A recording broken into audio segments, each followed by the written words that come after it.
You asked for it, we tested it. Submitted for your approval. We present to you the ultimate divergent, the Drow Magic User Assassin Multiclass. Now that I have your attention, why don't you sneak up on that subscribe button, ring that shopkeeper's bell, like, share, comment.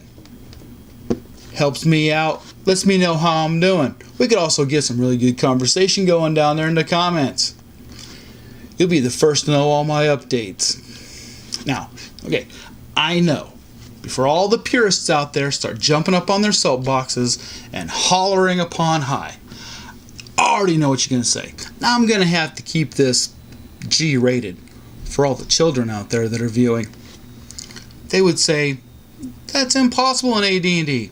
The Drow are an NPC race only found at the end of G3, Hall of the Fire Giant King, and as a common threat in GDQ 1 through 7, Queen of the Demon Web. Now stick around to the end. You're going to hear all about how I made this possible. And I'm going to have a surprise shout out sometime in this video, right after this.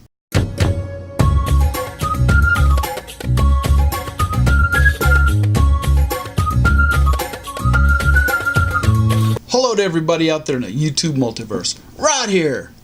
Hey, I'm going to put links to all my reference materials down in the description area below. This way, you know where I got my information from. I remember back when I first heard about the Drow, or the Dark Elf, or the Black Elf. It was when I picked up my first copy of the 1977 Advanced Dungeons & Dragons Monster Manual. It said in there that Drow are just only legend. And then, in 1978, I picked up a copy of G3 Hall of the Fire Giant King. And they're part of a wrap-up adventure. Thought that was pretty cool. You know, taking legend and putting it into the book to make it into an NPC. Now, later on in 1981, the Drow were listed as a monster race in the TSR UK edition write-up of the Fiend Folio. And then in April of, I believe it was 1982, Dragon Magazine number 60, I think it was, in an article titled All About Elves, we learned more about the Drow. And I remember when I finally saw the Drow Elf as a playable race. It was in the 1985 Unearthed Arcana. So it took 8 years, and I finally got to put the Elven subrace Drow in my character roster. Now, in November of 1985, Dragon Magazine featured an article titled Arcana Update Part 1. It was issue number 103. It's listed a chart on page 49, which I'm going to show you right here. When I saw this chart, it was titled Character Race Table Number 3. Multi-class character options. They clearly have Drow with ability to play a Magic User Assassin multi-class. I thought, wow, that is just great. Get in there and do some arcane backstabbing. Now, I knew right away I had to put these guys in my 3x5 index card file for all my characters. Now, even though Drow are highly intelligent and are generally swayed toward evil and chaotic in nature, player characters aren't required to follow this rule, because they get exposed to other characters and mannerisms and stuff like that. Now, just like the Grey Dwarf, the Drow are affected by light, and you hardly ever see them on the surface, except for at night or gloomy, overcast, dismal days. That's because they dwell in the Underdark. All Drow have innate ability to use the following magic spells once per day: Dancing Lights, Fairy Fire, and Darkness for a 5-foot radius. Then at level 4, any class, Drow are able to cast Detect Magic, No Alignment, and Levitate once per day also. Now, as an inherent bonus, females, when they reach level 4, in addition to the previous spells, they can also learn to cast Clairvoyance, Detect Light, or the reverse, Suggestion, and also Dispel Magic once per day. Sounds like the females get a pretty good boost here. That's because their deity is Lilith, Queen of the Demon Spiders, or Queen of the Spiders.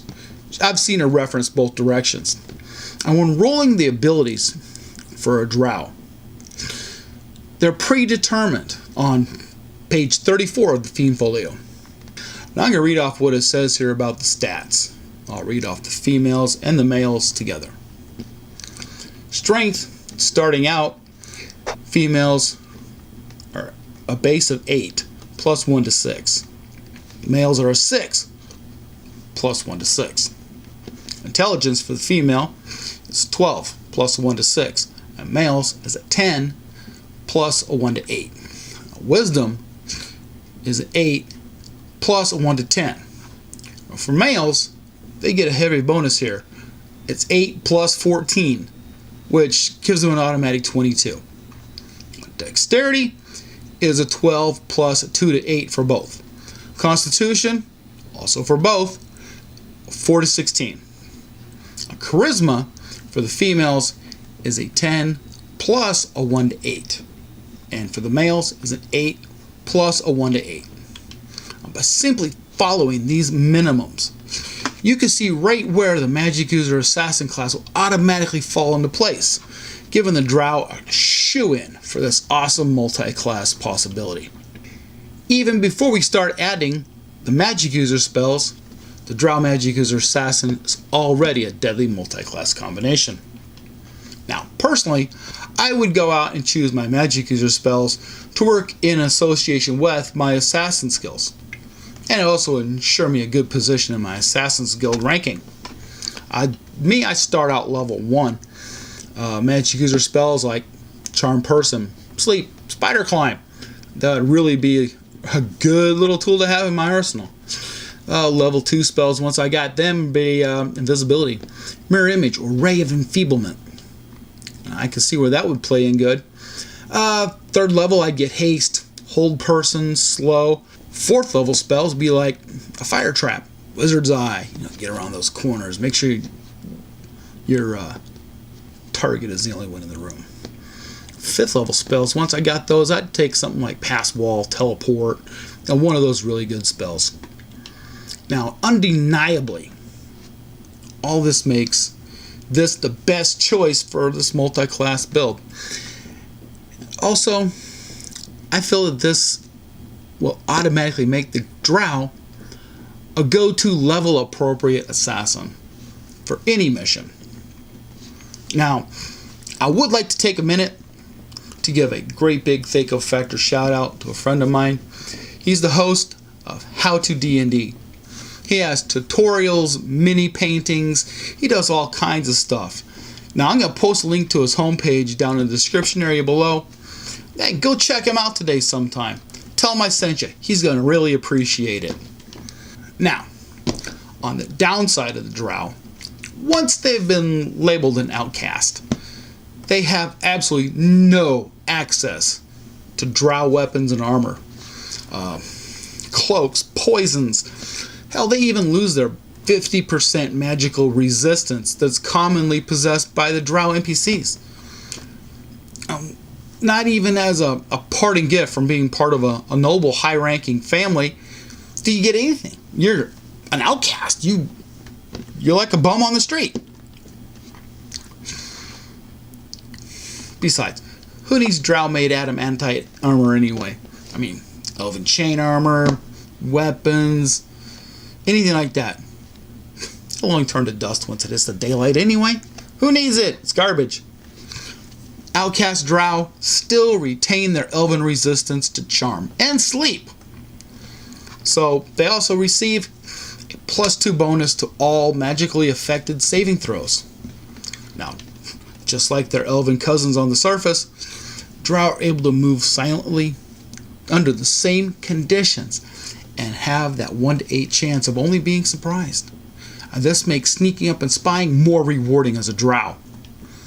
Now, Drow do not get the same combat bonuses as their surface cousins in regard to swords and bows, but they do have a proficiency with 2 weapons of choice as long as one can be held in each hand comfortably, so it'd be one-handed weapons.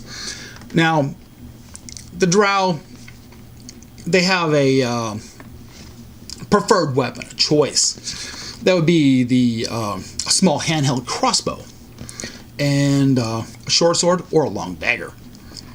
And these can come in very, very handy because they're right up the alley for an assassin. Now, think about it for a minute. You're playing a Drow Magic User assassin.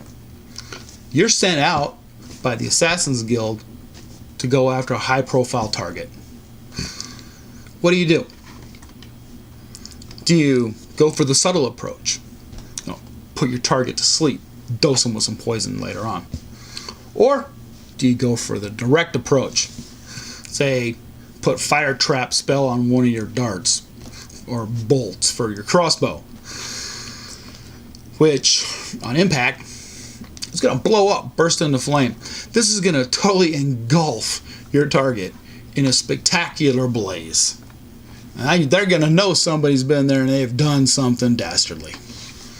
But, you know, when it comes to the Magic User assassination, use your digression. After all, you are the Divergent. This has been Rod with the Thaco Factor. Thank you for watching, and I'll see you in the next video.